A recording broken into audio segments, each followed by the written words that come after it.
CMPRadio.net. It's the station.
What up, everybody? Welcome to episode number 4 of the Making It Through podcast with your boy Ray and Uncle P, or your boys Ray and Uncle P. Today we got a special guest in the building, live in studio. My main man Dave Miller is in the building with us, man. We are excited about the conversation that we about to have. Unfortunately, he don't know what we gonna ask him. Right? He asked for the questions. So I sent them the title so we could keep it raw, uncut, vulnerable, authentic, and transparent. But like we start every episode, P, how was your week?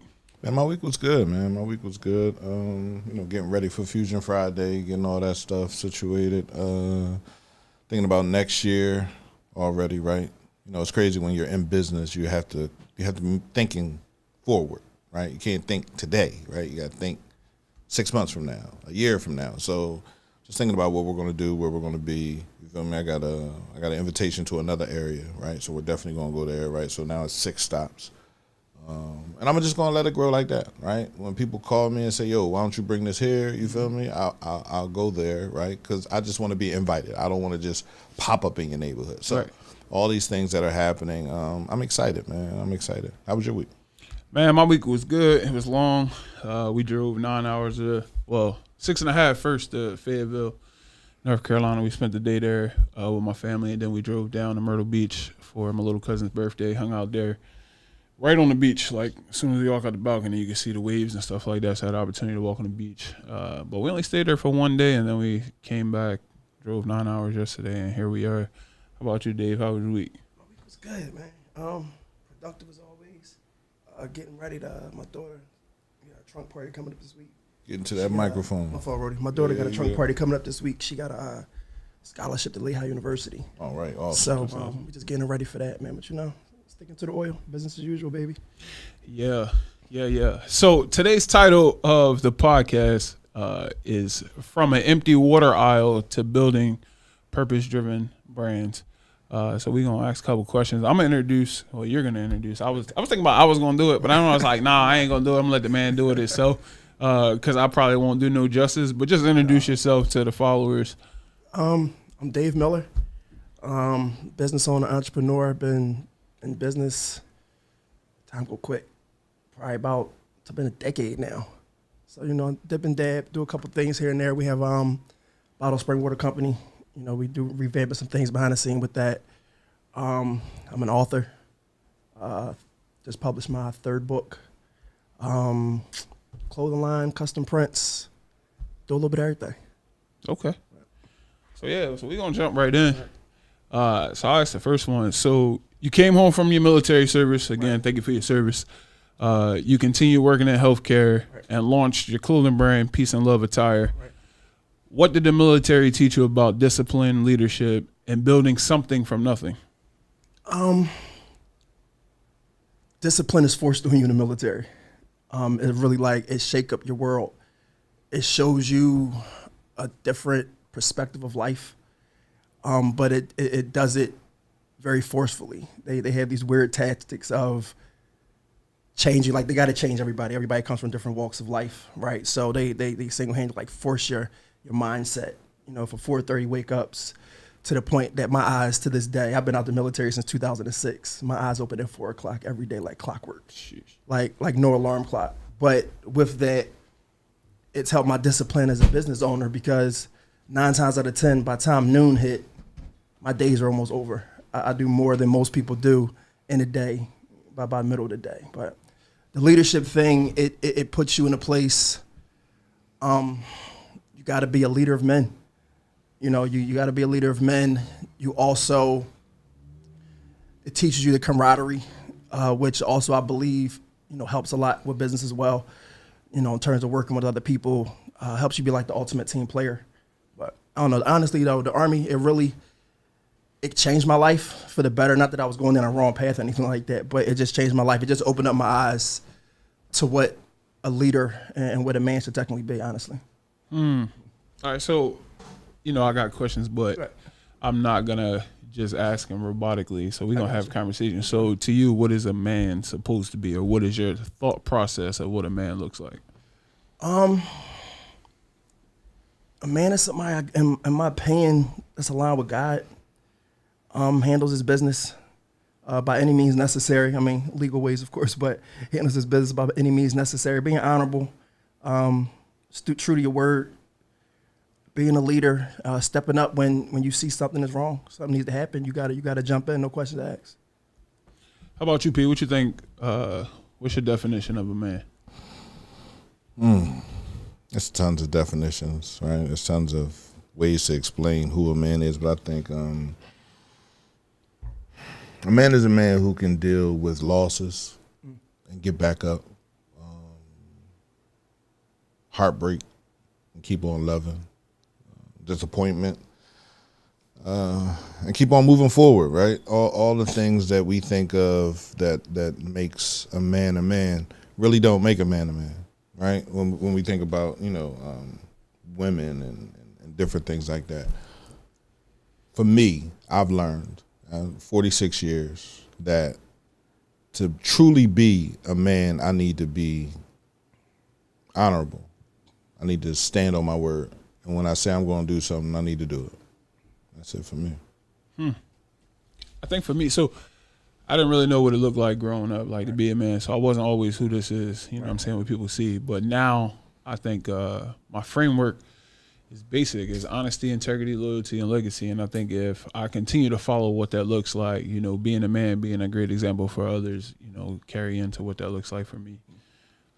So yeah, that's what I think. But that was good. Everybody had great answers for that. And really, you know, being a man really comes through what you look at in the mirror. Right. You know what I'm saying? What do you see in the mirror? What's looking back at you? You know what I'm saying? And being able to identify and adjust and be able to recalibrate or rebuild at any time. You know what I'm saying? Most people think that sometimes it's too late to rebuild. I'm gonna be real. It's not. You can rebuild at any moment. You know, any day of the week is rebuild time. You know what I'm saying? Like I'm going through rebuild right now personally, Right. For what I got going on in my life. So yeah, that's great. All right. So why was it important to position? We're gonna talk about the water first, then we talk about the clothing line. But why was it important to position your product as luxury and lifestyle rather than just a simple, you know, another water company or another clothing brand? That's a good question. We coined the water being luxury, honestly, because of the price. Water's expensive. And, you know, ironically, higher price points kind of determine what luxury is. But when we initially started calling it luxury, our core definition of it was you should put quality things in your body.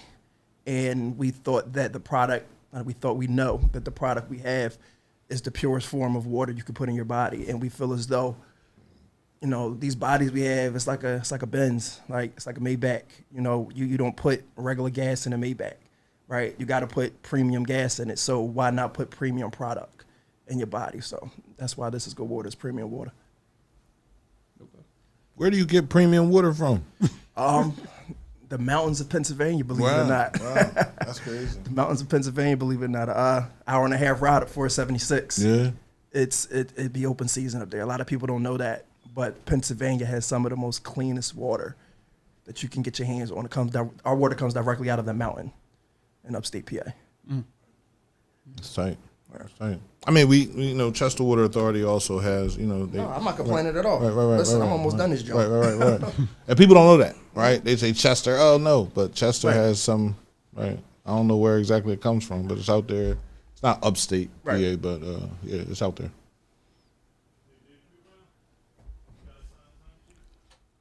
Yeah, I got you. So let's talk about the logo for a second, right? So one, I'm an avid customer on all aspects. I think And I of the appreciate business. you. But when you talk about the peace and love logo, right? So we're going into the clothing brand. However, This Is Good Water has the peace and love symbol on it. Right. So for you, what made the logo universal? Like your logo universal on all of your brands? It didn't start out that way.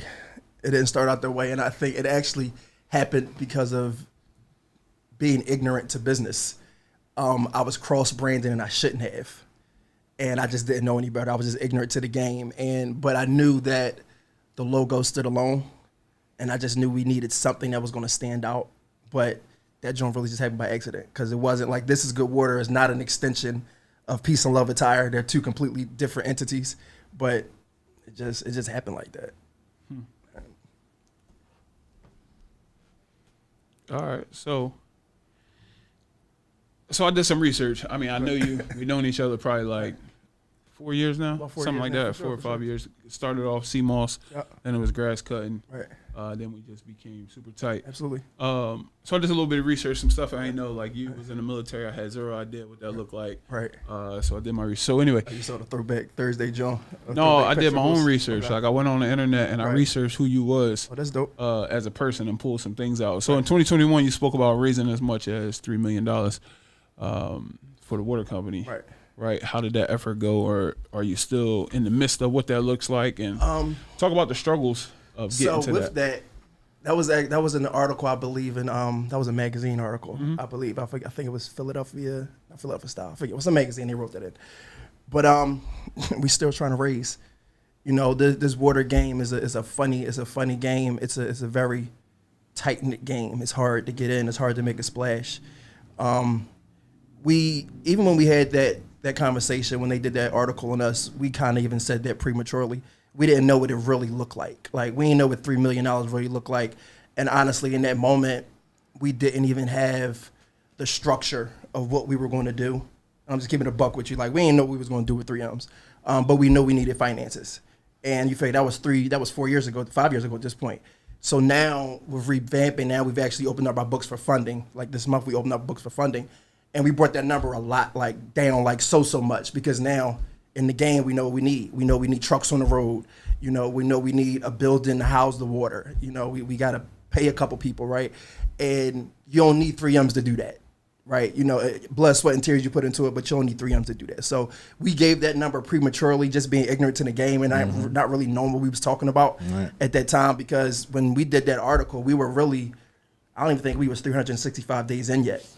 Right, like the pandemic was a blessing for us, and that ball just started rolling. So cameras kept being in our face, and people was like, "Yo, it's these young black boys from West Philly, and they got this water. Like, we ain't never seen nothing like this before." So everybody was trying to get a piece of the pie, try to understand what we were doing. But we in the stage now. We still growing, we still pushing, we still trying to raise these funds. But it's a progress, yo. It's a progress, slow progress, but progress. Right.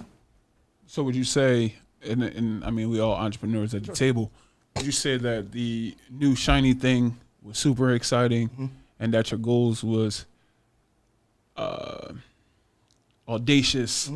But so let me backtrack real quick. So I joined the business. It was a network marketing business, Primerica. I joined it. They was like, yo, you can make. I was 19 years old when I joined. It was like, yo, you can make $250,000 a month, right? So I'm like, oh, bet. My mom lived paycheck to paycheck. My daddy lived paycheck to paycheck. I don't know what that looked like, right? So I was like, all right, I can do it. Knowing me, I can talk, I can sell stuff. Right. I was like, he was like, how much you want to make your first month? 100,000. Right, Straight face. right. He was like, "You're not gonna do it." Right. I said, "Why not?" He said, "Because it's too big. The goal's too big, right?" For sure. Needless to say, I didn't make it. I was excited because it was the shiny thing, something to get rich quick. Right. Is what I thought. But you've been in the game, the water game, for 5 years, so it's not a quick rich or get quick rich scheme, right? Talk about like some of the struggles, that you had to endure. And how you were able to keep going. The podcast is called The Making It Through. So we need to know how you made it through. Dog, the up and downs that we've been through in this joint is wild. And, you've been a part of the team. You've been a part of the brand. So, you know a little bit about what's going on. But crazy thing is, and I think this was after, like right after you came on board, we went without water for like a year. Right? And by the grace of God, we still ran a business without product, which is weird to say, but we ran a business without product. That was probably one of the hardest things we had to deal with. I'll say honestly, like we've dropped the ball so many times. We've dropped the ball in terms of bringing people on. Like we faith-based on this side of the fence, right? And a lot of times we be making moves and don't be consulting God about these moves that we making. And we just inviting people on the team, like, come ride with us. Like, I'm a loyal bull, right? If you've been banking with me since A1, like, you my A1 day one, like, come on, we can ride. And I had to learn the hard way, like, it don't work like that, right? So bringing people on, and like you said, it's that new shiny thing, right? So when it's shiny, everybody's having a ball, right? When it's shiny, we were invited to the Philadelphia Style Magazine. They have this gala every year. We were invited to these galas all the time. And, you bring the team to the gala. We've been invited to go to North Carolina. We've done golf events all over the country, right? And once those stopped, once stuff started slowing down, that's when we started losing people, right? So we had to realize that we have to better evaluate potential talent that we want to ride with us. But it get lonely sometimes. It's like when it's popping, everybody around. And when it don't seem like it's popping, people start falling off. But that's what business is. And that's the thing that people don't understand. People think like, it sounds cool to say, yo, I do this, I do that. But they don't know what's going on behind the scene. Like, how it go. Like, some weeks is good. Sometimes months is bad, right? Sometimes years are bad. But I was told that, you don't make that much money your first 5 years of business. And if you can last those first 5 years of business, like, tip your cap to yourself. Because the days after that are so much brighter. You right around 5 years, so right, you got one more day to go. It's time. Definitely got one more day to go. P, you got something? Yeah. All right, so let's talk about. I want to kind of stay on the business aspect of it, right? But I want to talk about life, right? So you're in the military. Right. You was married at the time. Yep. So you're in the military. You're married at the time. Right. You got some children. Right. You still got life struggles going on while you're away. Right. How did you make it through that process? That process wasn't that difficult. When I joined the military, I was young. I was 20. I turned 22 in basic training, and it wasn't that difficult. It was me and my folks, and my second oldest kid was there. My first oldest son was home with his mom, so it was really just the three of us out there. So it really wasn't that difficult. Only difficult thing was just being away from family. I was stationed in Fort Irwin, California, so they sent me to like the furthest place in the country I could go. But it really wasn't that much of a struggle. It was the learning process. For me, it was class. It was something I knew that I had to go through. My sole purpose for joining the military was I was having my second kid, and at the time I was working at Pathmark, and I was living at Pathmark of 69th Street, and I was living with my mom. And I was recently removed from being outside, selling dope in the streets and stuff like that. And I was in and out of college. And I'm like, I'm about to have another kid. I got to do something. Like, I can't live with my mom no more. Like, I'm not going to make ends meet, frying chicken in the back of Pathmark, right? And I'm like, I got to do something. And I was like, I tried school. I went to Drexel. Tried that twice. I had not a scholarship, but my dad worked there. So I was able to go to school for free, right? But I didn't want to be there. I wanted to go away. And I'm like, I don't know what I'm going to do. And I'm like, I got to do something. And my two older cousins were both in the military already. And I had some conversations with them. And they like, yo, you can do it. You'll end up getting money for schooling if you want to go to school somewhere else. But for me, my sole purpose of doing it was to kind of skip a couple steps and find a trade and get paid at the same time.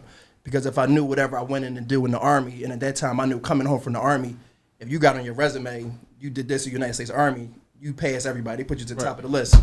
There you go. So when I went to the Army, I was a 91 Juliet, which is a medical supply specialist. So working in the medical room, delivering medical supplies at different units in the hospital, sterilization of tools and stuff like that doctors and stuff need. So I did that. And when I came home 2 years later, I was doing youth advocacy for maybe a year. And then I got a job at HUP, and I was in the medical field for 15 years after that. So, like, the plan worked. Right. All in all, like, the plan worked. I'm not in the medical field anymore, thank God. But the plan worked. And that was the sole reason, the only reason I went to the military. Okay. So with your plan A of the military, what was your plan coming outside of the medical field? I didn't have one. I really didn't. At that time, I wasn't the entrepreneur thinker that I am now. Like, business was the furthest thing from my mind. At that point, honestly, I was a young bull, just still figuring out life, trying to live a little bit, have a little bit of fun. I was a new adult, right? So, like, I wasn't focused on business at all. I was just focused on maintaining stable employment and staying out the way. Like, that was it. I had no plans. So how'd you fall upon the business, like being an entrepreneur? So my right hand, my guy, Nick Brown, me and Nick have been brothers since I was 11. I met him in the 6th grade. Very intelligent guy, very smart guy. Was in the world of finance for a very long time. And in about maybe 2015, I remember maybe 2015, 2016, he got like this promotion at his gig and like bumped his pay grade up like crazy. And me and him was talking. He was like, "Yo, I'm about to quit." And I'm like, "For what?" And he's like, "I'm going to business for myself. I'm being a photographer." He always loved taking pictures. And I watched him and he was like, "Yo, you should help me do this." And I was just his wingman. I was his employee. Whatever he needed me to do, I was doing it. And I watched him and I grew under him, and he groomed me and become an entrepreneur. And I was watching what he was doing. I was like, "Yo, I want this for myself." Like, not saying that I can't work for nobody, but at that time in my life, I'm like, I don't want to be no worker bee. Like, I need my own. And I just had a long sit down with myself, and I'm like, what can you do? What do you like to do? What do you want to do? And to know me, I always like to put on a good hat, good shirt, dope pair of sneakers. And I'm like, maybe I could start this clothing line, right? And we started this clothing line, which was very weird because it happened so organic. Like, I didn't know where I was getting shirts from. I didn't have a heat press machine or anything. A good friend of mine's, they had their own setup. I was messing around doing stuff with them here and there. But I'm a backtrack to go forward again. And in 2013, I was going through some mental stuff, like struggling like mentally. And I would post every day on my page, "Today's a good day to be dope," right? And I was saying that for me, to start my day off, right? Yep. But posted it online, it was for other people too. Right. But it was for me to get through, right? And I was doing that 2013, 2014, 2015, 2016. No thoughts of clothing line. He wasn't even in photography at that time. And when I was taught how to make shirts. When you learn how to make shirts and you got access, you just put anything on shirts. Right. And I was like, let me just put this joint on a shirt. And I put it on a shirt, and it was Christmas Eve of that year. And we were at this bar on 50th and Market. I forget what it's called. But we was there, Christmas Eve. He takes a picture of the shirt, and we post that joint online. Right. I woke up the next day with 50 people in my inbox, like, "Yo, I need that shirt." Right. And that's how my clothing line started, like, overnight. Peace and Love Attire. How did you come up with that name? Because I have my own Peace and Love clothing. Right. How did you come up with that name? So Peace and Love Attire is actually, the business is actually my daughter's name. Right. I know that my oldest daughter, she's like super smart, super witty. She's like the total package. Like, she just has it, right? And I said to myself, at that time I was thinking of legacy. At that time I was thinking of, generational wealth, but it got to start somewhere. Right. Like, even if I'm not the one to do it, at least I was the one to put the seed in the ground. Yes. We'll let the kids water it, right? Yes. So I put it in her name, but the peace and love comes from her demeanor. She's very peaceful. She's very loving, very calm, like always to herself. Doesn't say too much, right? She's like a silent assassin, like she says nothing. but the Peace and Love attire was named and coined because of her personality. Okay, awesome.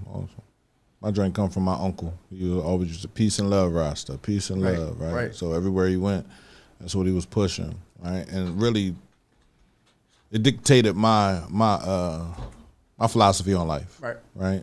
It's hard. It's hard when you're out here in the streets. You feel me? To operate in those fields, right? Peace and love, and you out here selling drugs. Peace and love, and you out here doing these things. How does that work, right? So for me, it was like when I started the radio station, I was like, we need a saying, right, and that's the only one I could think of, right? So I started a clothing line and got some shirts and did some things, right? But I haven't really been able to focus on that because I'm doing this, right? So what you're talking about, I understand that 100%, right? That legacy, right? Because we have to build it for our children, right? And we might not be here. Like I might not even be here to see the radio station get to where it needs to be.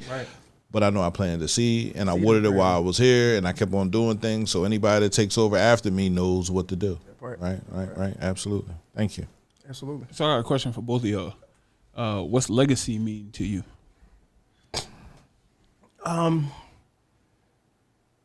Legacy for me is partially for the name to never be forgotten. I'm named after my father. I didn't always love my name growing up, but I grew to love my name because I feel as though my name is strong, and I feel as though the name Miller, it stands for something, and I feel as though it's sturdy. I want the Millers to be known from now until the end of time, and I'm intentional about doing that. I don't get it right every day, but I actually don't get it right a lot of days. Keep it 100 with you, right? But I'm intentional about getting it right. And I'm starting to see the legacy build. I'm seeing it build through my children. My children are noticing it. Side note, on Father's Day, my daughter wrote me this card. She wrote in a card, and she said, I'm proud of who you are, and I'm proud that every day you just get up and you keep trying, right? And that joint literally made me tear up, right? But that joint hit hard, but that's what the legacy is about, is to get up and just keep trying, right? And instill that in my kids so that they know just to keep trying. But that's legacy for me. How about you, P? What's legacy? Man, legacy is leaving people better than I found them.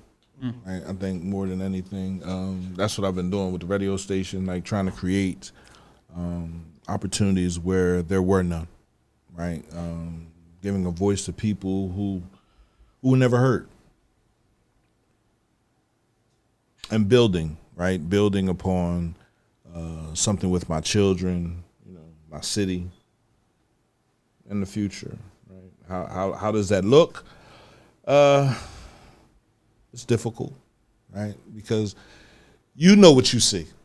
Right, because it's your vision, right? You know what you see, but everybody else don't see what you see, right? They might see something, but they don't see exactly what you see. So you have to explain it. That takes time. You explain it. I can't explain it and work at the same time. I can't. So I just need you to come in and figure out what you love to do, and do that inside of here. That's going to help me, right? So I tell people all the time, man. Whenever people say, "Yo, I want to help you at the radio station," well, come in and figure out what you want to do at the radio station, because there are different positions. Right? If you want to run this joint, please run it. I would love to just be a personality. Right. You feel me? If you're a boss, come through and run it. If you want to help me with marketing, come through and help me with marketing. If you understand finances, come through and help me with the finances, right? I don't think there's no one in this world that doesn't need help. That part. Right? But if you don't want to offer help, then don't come and talk to me. Right, so so legacy to me is looking towards the future for my children, not just my children, but the children that come into the radio station. They're all my children. You know what I mean? Like I love you that much, where I need to talk to you and figure out what you got planned for you. 5 years, where you at? Right, really examine that. Right, you're graduating high school next year. What college you going to?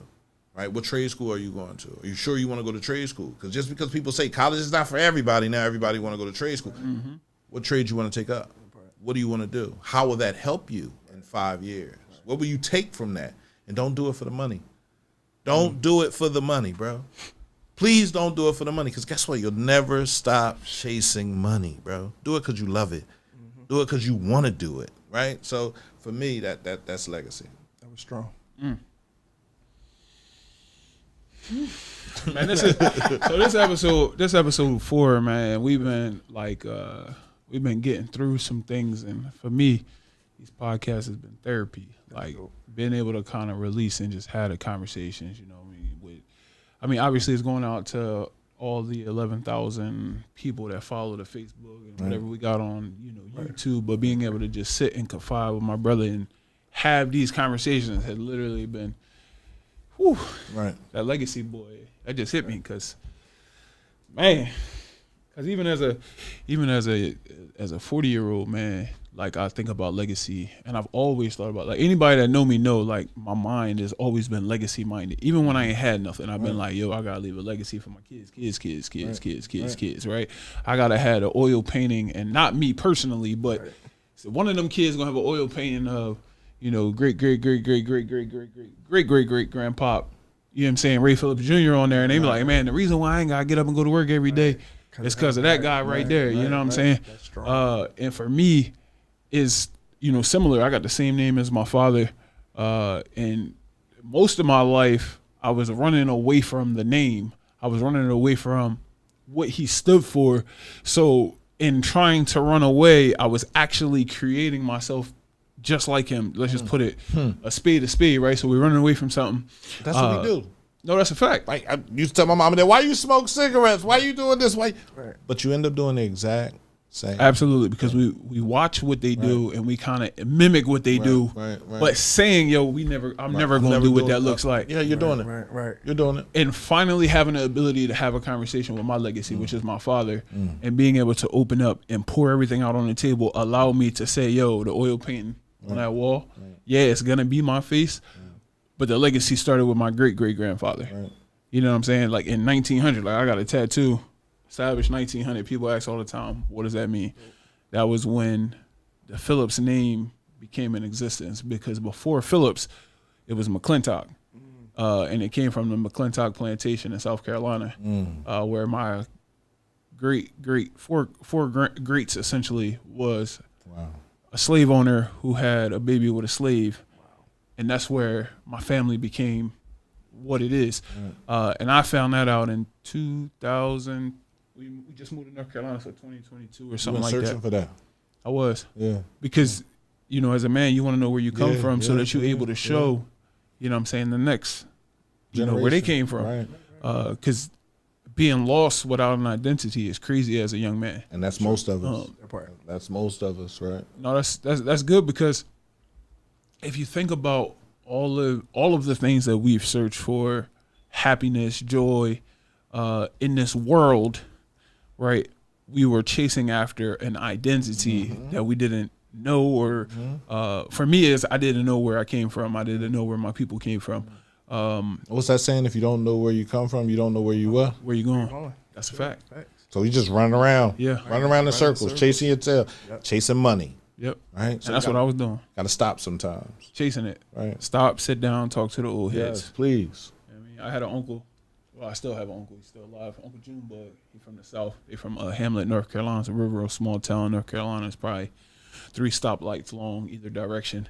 And he came and visited me in Fayetteville, and he sat down. And he had the conversation with me about where it is that I'm from, because he's the oldest living male on my grandfather's side. Come on. And he really took his time out, came, sat at my dining room table, and poured out everything in front of me. And I said, you don't know how much this conversation meant to me, because I've literally been looking for something that I had no idea how to navigate or track or put a pin in it. So that's what legacy is for me. Legacy is just knowing where you come from and being able to leave it better. Like you said, better than the way you found it. And like you said, making your name strong. I think that encapsulates what legacy is. All right, we still rolling. Yeah, we still rolling. 34 minutes, man. It Seemed like it's been a lot longer than that. Right. This is heavy. All right, bet. So scratch this, because now we in my neck of the woods, which is life. So let's talk about that. Let's talk about how young Dave, military, healthcare, clothing line, water company. Where's Dave now? And what would Dave tell 18-year-old Dave? Right now, Dave is actually taking a page out of your book of stop chasing the money. Yes. Right? Stop chasing the money. I had a conversation with one of my advisors, and I used to think that it was a badge of honor to be this entrepreneur extraordinaire. I do this, I do that, I do this, I do that. It sounds dope in conversation, but you really doing that. For one, I feel like you're doing that because you're not believing in what you're doing. You're doing that because you're chasing the bread, right? And I used to live by this term, keep throwing stuff at the wall till something stick. And I've like coined saying that, and it sounds good in hindsight, but that's goofy. Like it's really, really goofy, right? So now what older entrepreneur Dave has done is pulled back. Even with my clothing line, like every year, every season, I would be trying to come up with different ideas to appease the masses. And I was running myself thin, right? And a good friend of mine, one of my best friends, he's a photographer. And I remember years ago, we would like, be out clubbing and partying and stuff like that. And I used to be a party promoter at that time. And I'm like, yo, like, come take these pictures for us. And he got to a point, he was doing it because he's my man, but he got to the point, he's like, yo, dog, like, I love you, but like, if what I'm doing ain't glorifying God and I ain't submitting my work to the Lord, then like, I can't bang with you like that on this type time, like what you doing. Like, I love you, but I can't do it, right? And that always stuck with me. And he told me that years ago, right? And then with my clothing line, I was talking to my advisor, and I'm like, I a few years back, rededicated my heart to the Lord, and I'm like, all right, I got all this stuff, right? So, but what am I doing with it, right? And with the clothing line, I'm like, I like dope stuff. I like dope fits. Like, God give me all these crazy ideas, and I could spit ideas out. I don't sell as much as I did. I don't sell as much now as I did then. But because I've changed the direction of what I do with my clothes, it's so much more fulfilling. I don't got to come out with new stuff every day, right? I got a couple, 3 or 4 shirts that I coin. These are the shirts, and that's what it's going to be. That's all it's going to be. Right? That's what it's going to be. And that was the biggest thing biggest place I dropped the ball when I first started my brand. Today's a good day to be dope. I should have still been selling that shirt till today. Right? Why you stop? Trying to appease the masses, trying to appease my audience. It was a black and white shirt. I should have just kept it black and white. I shouldn't have did any other colors, right? I look at, how I watched how Milano's brand has grown, but I watched what she did in the very, very beginning. It was just them black T-shirts with that white writing. That's it. If you don't like it, Simple. That's it. Simple. Keep it simple, stupid. Just keep it simple, stupid. Kiss that me. part. That part. That part. Just Kiss keep me. it simple. But older entrepreneur me now is just like understands, don't chase the bread. Like you said, you do it for the love of the game. You do it for the passion. Like, and to go back, you said, what would now me tell 18-year-old myself?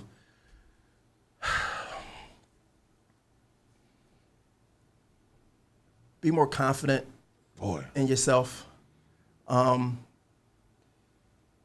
trying to fit in. Hit the bell. That part. Stop trying to fit in. And I think a lot of us do that. Like you said, a lot of us don't know where we come from, so we don't know where we're going. And we try to find comfort in other people and in other things, right? And we do these weird things unconsciously, right? But you don't realize it till you get older. If you drop the ball a bunch of times, like, why was I doing that? And then you realize it. And I just look at that part.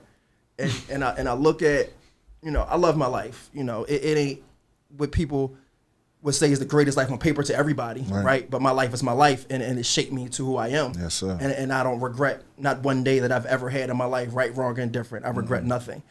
But I would definitely tell younger me to stay out the mix. Sit down, stay out the mix. Back to talking to younger me, I would say those exact same things, right? Because I got into some things I ain't had no business getting into, right? 18-year-old me, I would sit down and really have a conversation about where you're heading. Talking about 46-year-old me talking to 8. Oh my God, boy. Be a monster. Yes, I know I would because I'm a monster now. You feel me? Right. But to have the idea because I always wanted to be in radio, right? And every time I found myself in trouble, it was like, all right, when I get out of this, I'm going to radio. When I get out of this, I'm doing this. And then it was like, all right, I'm going to go to Cherry Hill School of Broadcasting. I'm going to go to Connecticut School of Broadcasting in Cherry Hill, right? I'm going to do that. I'm going to do this. And it never happened until I went to therapy. My therapist asked me, what did you want to be when you were 15 years old? I said, I wanted to be on the radio. Tony Brown, WDAS. You feel me? Like bringing my community together through love, right? That's what I wanted to be. Right. He was like, well, go do it. Right. I said, man, I ain't got the money for that. I gave this money. I don't. Said an internet radio station. Like, you can do it. Now, should I have done it to the scope that I've done it, where it's an arc type of situation where I need people to come on, or should I just focused on me just doing a show? Right? That's where I think about what I would say to my 18-year-old self. Think about yourself, right? Put yourself first. Right. Do what you want to do, not what everybody else wants you to do, right? And keep moving. But yeah. I know for a fact I will probably be right where I'm at right now, right, doing the same things, right? Sure. Because life has a funny way of bringing you right back around to that moment in the road that you were supposed to be at, right? So especially when it's your destiny, bro. When that's your destiny, it's no doubt, right? So for me, I don't. Like I said, I don't chase the money. I was chasing the money, right? I had 2 jobs, $150,000. I was good. You feel me? Little things was coming through. Then my mom died. And when she left, it was like, all right, I have to focus on me. And I told her the night before. I said, I think I might have to quit these jobs and focus on the radio station because that's what I was doing. That's what called me, but the money wasn't there. Right. Now I have the money, and I'm still not happy, so there's something else I'm supposed to be doing. She said, no, I love you. I love you. You changed your life, right? You were always about money since you were a little kid, right? For you to go into the radio station and not make no money and keep the radio station, but know you need money to supply for the radio station, it's a great thing. So I love you. I love you for that. I'm so proud of you. And I think she had to say that. That's dope. Before God would take her away. You feel me? You need to tell your son how proud of him you are, right? And it was like, damn, I wish I never called her. But if I wouldn't have called her, that part, we don't know. So 18-year-old self, focus on yourself, man. Stay in school. That's another thing. Stay in school and figure this thing out, right? It's gonna get hard, but keep on moving, right? And when you do all of those things, man, you open up doors for yourself. Facts. Literally. Yeah, I mean, I'm a little closer to 18 than y'all, but what I would say to 18 is Just go a lot like that, right? That's crazy. What I would say to 18 is just follow your dreams. Yes. And even when life circumstances coming, keep following your dreams.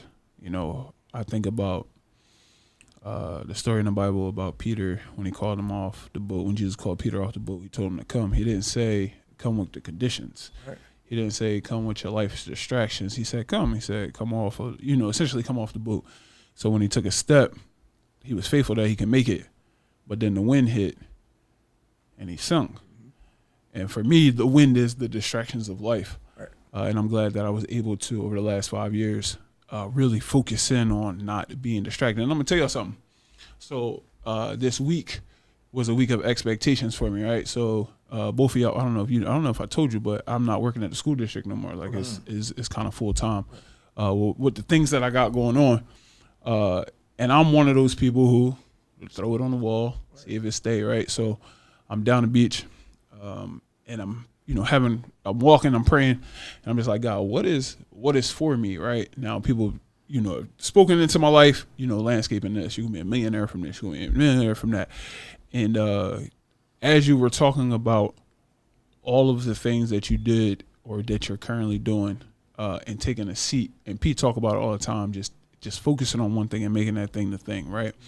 And even still not really listening because it's not really registering, because sometimes the familiar voice gets desensitized.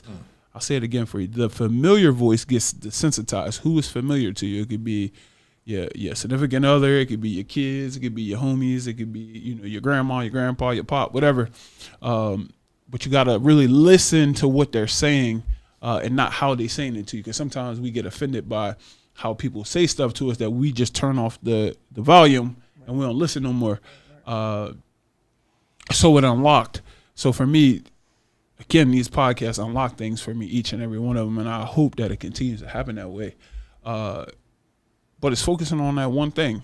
I was talking to Chat on the way up here, like, yo, how can I get commercial cleaning contracts with buildings so that I could jump into cleaning? I'm a landscaper, not a cleaner. Right. You know what I'm saying? Like, I'm very, very good at what I do with yards. And So why would I shift to something different when, you know, tending to this earth is what I do very well. Yeah, man, this is deep. So let's go a little bit deeper. And you could say pineapples when it's getting uncomfortable. All right, if you get uncomfortable, just say pineapple, and we stop. No, I ain't uncomfortable, but I'm just letting it be known. You know, it's the first time we had a guest on the podcast, so you the inaugural guest, you the first guest on the pod. So welcome. You know what I'm saying, to Making It Through podcast with Ray and Uncle P. So here's a question. So we all are men at this table. There's a lot of men who, you know, follow the podcast or follow the station, should I say. What is one thing that you haven't told anybody that is something that you deal with or that you've dealt with, but you made it through to this side, and now you can have a conversation about it openly? That's big.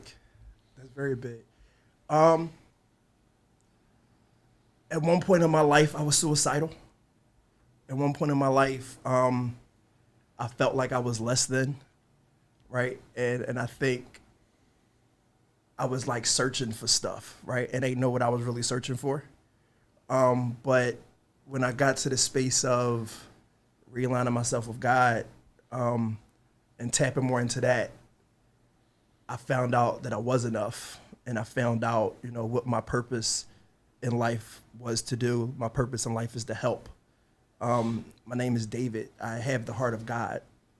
My job, my duty on this earth is to spread the love of God. Like, that's my purpose. And in whatever form in which I do it, in whatever business I'm doing it in, that's the sole purpose. But for a long time, I didn't know who I was, what I was, and it was at times that I did not want to be here because I was scared, right? But through God and time, I'm on the other side. We can talk about this openly. Okay. Go ahead, Pete. What you got for me? Repeat the question again. No, because I mean, No, because you're listening. Right. So you in tune. I am. Go ahead. Repeat So the question is, what is something that you weren't able to openly talk about before that you've made it through now that you can openly talk about? Oh, I talk about all that stuff all the time, right? I was suicidal as well. Right. I lost my dad at 12, right? So I lost my directional compass, right? I was 12 years old, right? Most 12-year-olds need a man over top of them to tell them how to do things. I was learning all of this stuff through failure, trial and error. And sometimes I was hard-headed enough to try it again. No, I can get it. It was like I was insane, right? That's the definition of insanity, is to continue to do something one way, knowing that it doesn't get done, but continuing to say it can. There's so much about me that everybody knows because I talk about it so much on the radio station. I don't have a problem with confessing because I'm thinking it's helping the next generation, right? The pain, the struggle, the being upset, thinking that I'm not able to be who I need to be or help who I need to help, right? So, I talk about all that stuff. Every podcast I do on the radio station. That's a fact. I'm basically giving off some of what I've lived through, some of what I've dealt with. So, I'm comfortable talking about whatever, right? I told somebody to come up here and just ask me a whole bunch of questions. If you're out there and you want to know, ask me. I'll tell you. I'm not going to hide anything because I'm not doing anything malicious. I'm not trying to hurt anybody. I'm just living my life, right? And I understand that when I was doing things that were malicious, that were hurting others, that I was hurt myself. So I could definitely mirror the tune of being suicidal or being crazy or thinking that I was crazy. So in 22, I leave. I go to North Carolina. I go down there for a job, and again, it was the shiny, the glittery thing, the thing that I thought was for me. Like, and I get down there, and at the time we in a house. It was like $1,900. I ain't had no job, and I was banking off of a contract. Talking to the lady the realtor who was in charge of the house. Like, hey, look, this contract when it hit, I'm gonna just pay y'all. Like, just bear with us. So she bear with us for the first. We got there in June. We didn't pay rent for the first time until August. But we were paying June's rent in August, so we still needed July, in August or whatever. And we get to like November, my wife get a job, so things are starting to look a little bit up. December 22, we on our way back home, and for a championship football game for my football team that I had here, and we got in a 3-car accident where it totaled out my car completely. Went to the hospital, all that kind of stuff, and now we without a car. Can't make no money without a car in North Carolina.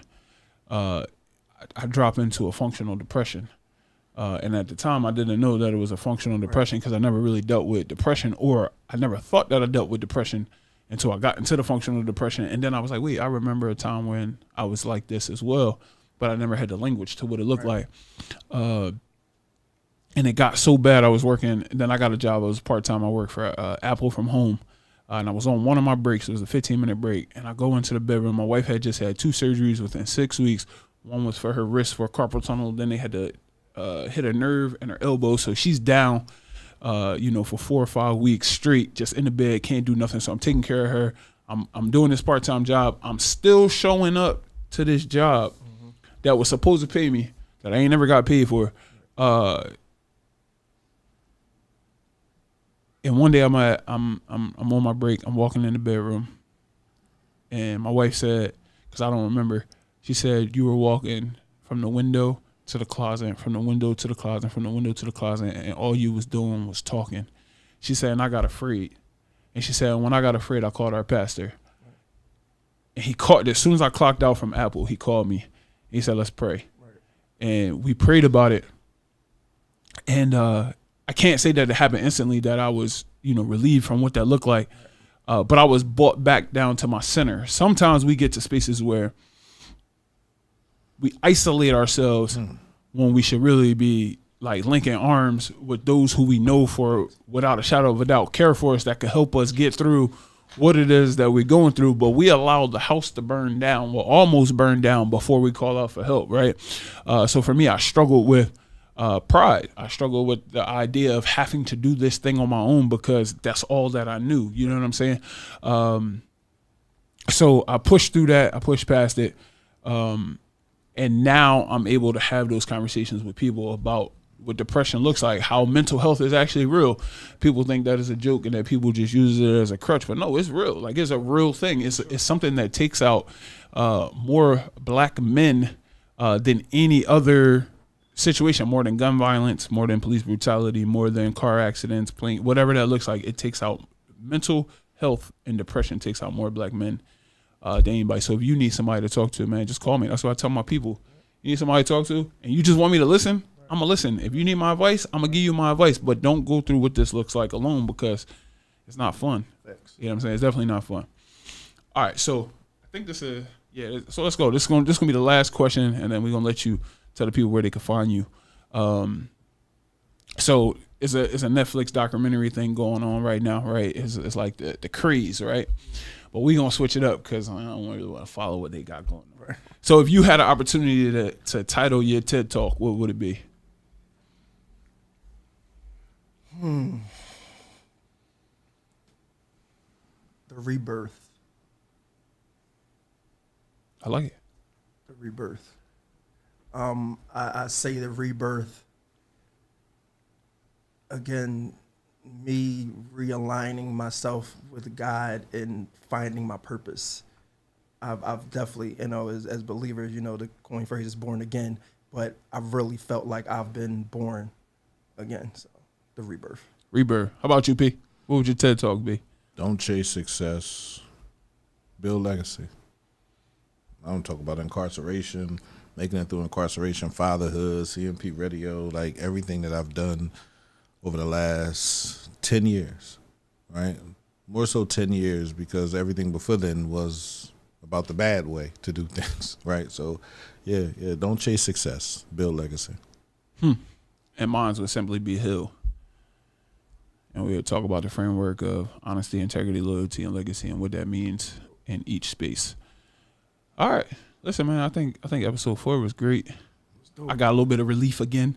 You know what I'm saying? I got my relief, my therapy again. Right. So, P, you got any other questions? No, man. This is dope, man. This is dope. You know, I just like to be around black men who are trying to rewrite their story.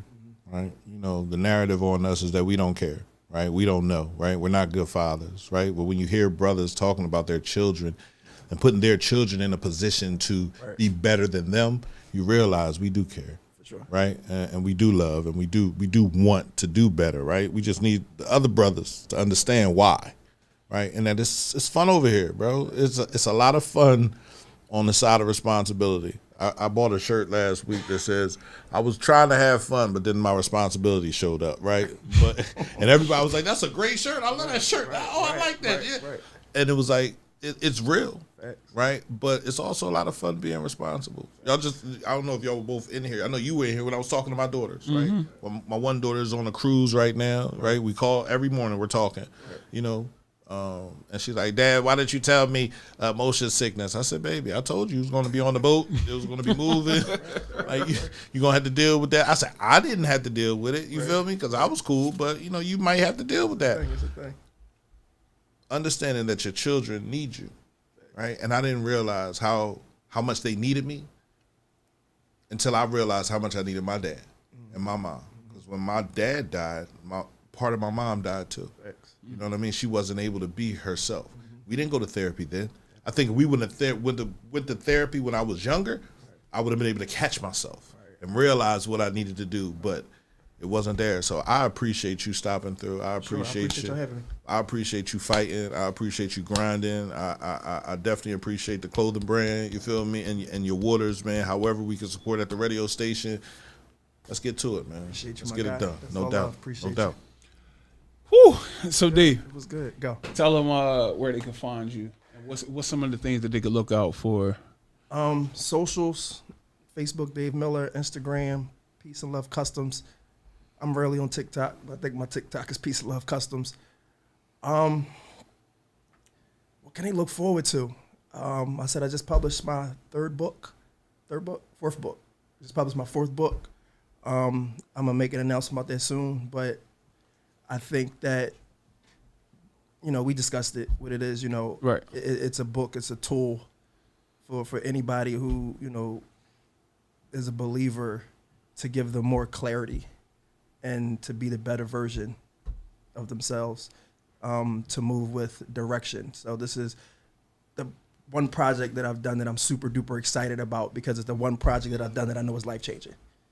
And it's the product that I know that other people, you know, we're going to need. You know, a lot of us are trying to find direction, you know, spiritually, but a lot of us don't know what that look like or which direction to go in.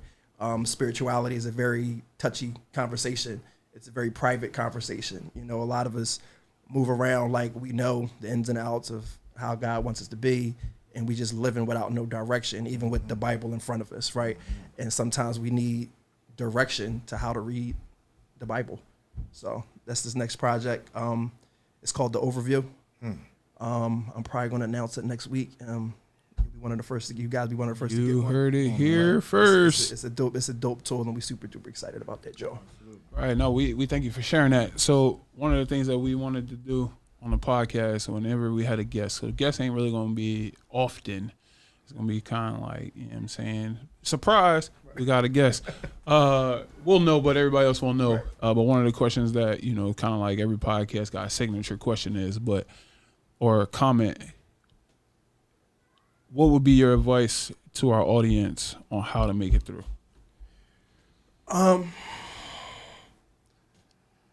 Don't give up on you. Keep pouring into you. Understand that getting up is half the battle, but do not stop pouring into yourself. Like my guy was saying earlier, like, you kind of got to be selfish, think about yourself, but do not stop pouring into yourself. Keep building. Well, that's a wrap. Episode 4, Making It Through podcast with Ray and Uncle P. See y'all next week. Sir. Peace.